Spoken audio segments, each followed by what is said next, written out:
quite a few buildings up there. You got a few sheds, smokehouse, stuff like that. A little farther up there, a school and a church for you to see as well. That will be for an entire community, of course. I don't think you would need an entire school for just one family, but you never know. It might be Cletus and Brandine living there. You never know.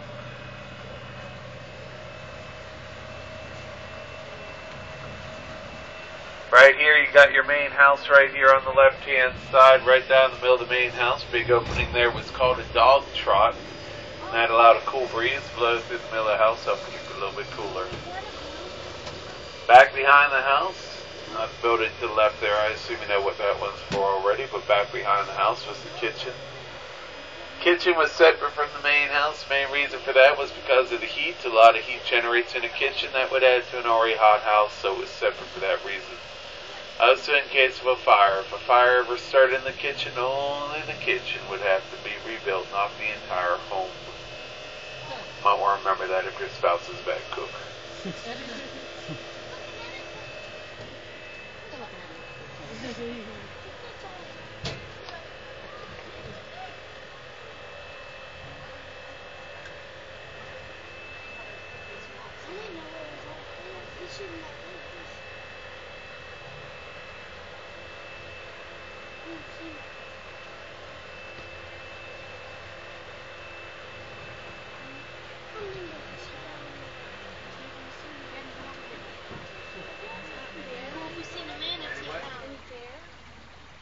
Yeah, bears live in the Ocala National Forest. I've never seen one here in the park.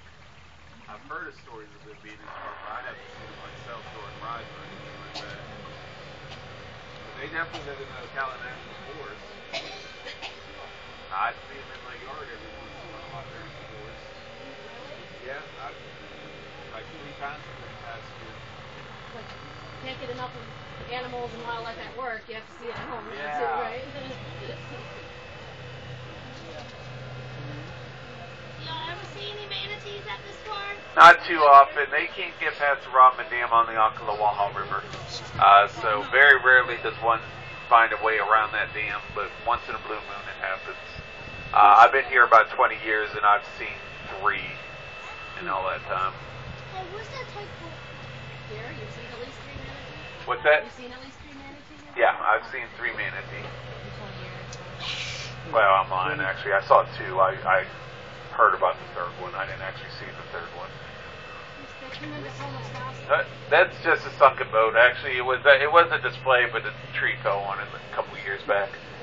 Pretty much, if a tree falls here, we have to leave it where it lies. There's a lot of I don't know if you live in the area, you know the Silver River. They're always trying to protect the Silver River, so they have laws that if a tree falls, we have to leave it where it lies unless it's blocking our ride.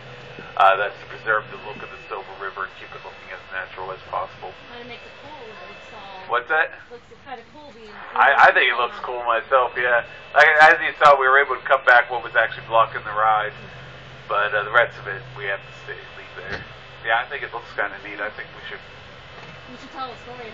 make up a story about Captain Willie and the tree that fell on his boat. I don't know. So do you know anything about the Manatee Springs? It's what? It's not... I've never been there. I've heard of it. I just don't know. I really don't know anything. What's that? Is it? I don't know. I couldn't. Does anybody know? She lives there. You live there? It's in... There's a boat coming though, but... Wildlife Park. Right there on it's Route 19. Between south of Crystal River. Thank you. Manatee Springs? Homosassa Wildlife Park. Oh, okay. And you'll go right in there, you'll see them, you'll see the feet on them. They're ones that have been rehabilitated, but there's a place where you can see them in the wild. Yeah. That's a nice day. I know. A lot of really nice wildlife here. Yeah, I've never had a chance to go there. You should. I should, I know. Made it a Wiki-Watchy, that's as close as I got. That's only another 15 minutes up the road. Yeah, I know. So the man told us earlier with Glass Bottom Boat that What's you can that? you can actually go to a public boat landing and get on this river and come through here. Yeah, it's about 9 miles downriver. You could launch from there and come all the way down. You can't come into the park or anything. You're not allowed to get out of your boat. But yeah, you could do that. You gotta come down, turn around, and leave, and that's all you can do. Well, actually, actually a little bit past Silver Springs property, you're allowed to swim to. Just not in this area. You have to go all the way past Silver Springs property. We saw kayakers on that. Yep. Yeah. They come up and down here all the time. And actually, if you do canoes and kayaks, you can launch those about 2 miles from here at the Silver River State Park. Okay, they came a long way. They were came down. Yeah, by kayak that is a long way. Yeah. But you could launch canoes and kayaks from the Silver River State Park. As far as I know, you can still do that. I know they rent from there. They just started the rentals about 3 years ago, and I never did find out whether you're still allowed to launch from there. The downside from launching from there, though, is where you're allowed to park your car, and where the launching ramp is about a half mile. So you got to carry your canoe or kayak for about a half mile to get to your ramp. We got those in Wisconsin. We call them portages. What's that? We call them portages. You portage your canoe. One of those things with the wheels on them, or? No, you put it over your head and carry it. Oh, And you don't know where you're going either. that's right. Put your cheese head I know some of them have little wheels on the back where you can easily pull. A little bit of cushion there with the cheese head. Fort King on the left-hand side. The original Fort King again was 2 miles from here. There is a little park where you used to stand. I'm not sure if it's still public though. I know a while back it was public. You could go there, and it was basically an empty lot with a sign saying this is where Fort King used to be. But somebody told me, and I never got a chance to look this up to know for a fact that they actually somebody bought the property, and you're not allowed to go there anymore. I don't know if that's true or not though. Yeah. Now, I did have somebody on my boat just a few days ago that said they were there the other day, and they said there is a house behind it now, but they didn't stop them from going to look at the sign and all that. So I don't know. I really don't. Trading posts on the left-hand side. Fort King up ahead there. The original not Fort King.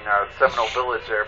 Seminoles dealt with the trading post quite often. Much of the Seminole life revolved around water. In general, leather does not last long in water, so they go to a trading post. Trade for cloth. They also traded for metal parts for their guns and tools. By the 1800s, very few Seminoles even knew how to make a stone arrow anymore. They were very modern by that time and had everything the settlers had, if not better in some cases. Yep, gator back there. Yeah, little one sitting on a log.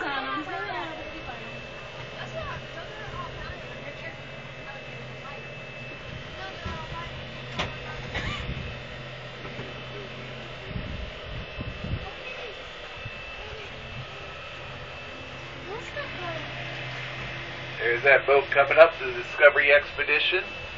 Back in the 1960s, they actually found the remains of a mammoth skeleton on this river, and this is one of the boats they used to haul the remains right there on the left-hand side.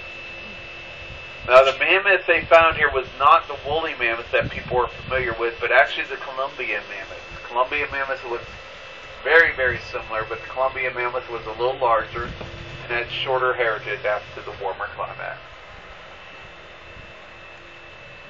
Is that boat still operable or no? I mean, it's staying afloat, so I guess so. There's no motor on it, but I mean, if the boat's floating, it's operable. You just got to put a motor on it. So, what was that story about that table?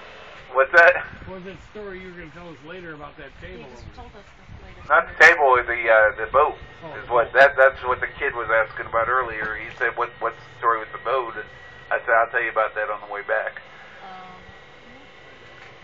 Now, if you want to hear more about that boat, it was actually a prototype glass bottom boat in 1962, I believe it was, when we were building the fleet we have now. That was the prototype. They didn't like it. They sent it to the back and said, "No, we don't like that one." And then they went with the model we have now. Pretty much whenever they did the expedition, I want to say it was 1964, that boat was sitting in the back. They said, "Yeah, go ahead and use it. We're not using it for anything." So it was used in the expedition, but it was also the prototype glass bottom boat.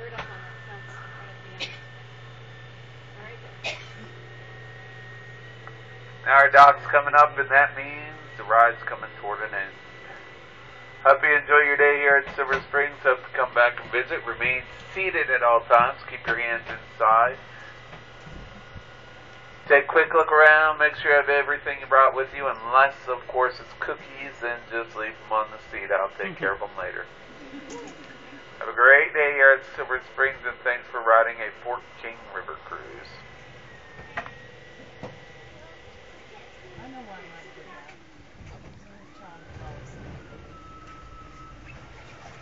Is that why you wanted to take this photo? You were bad. Oh, she's gonna wake him up. This is this right or? Yeah, I need you to be wired. I do everything there for me. I move back and forth wherever I'm needed most. Are you one of the longest employees? No, well, I'm fifth. Oh, fifth longest? I'm fifth as far as captains go. Oh, wow. I don't know. I'd have to look into that if you're talking about all the employees. Oh, no. So captains are in a different category. Yeah, we got David and Oscar, who have been here both roughly about 50 years each. Oh, wow. Or David and Bruce have been 50 years each. Oscar started You gotta walk, yeah, until we get off this boat, okay? That's awesome. And then Virginia. Virginia has been here for about 38 years. Wow. What do you call truffle? I don't know about Thompson George, but it is 2.5. Yeah.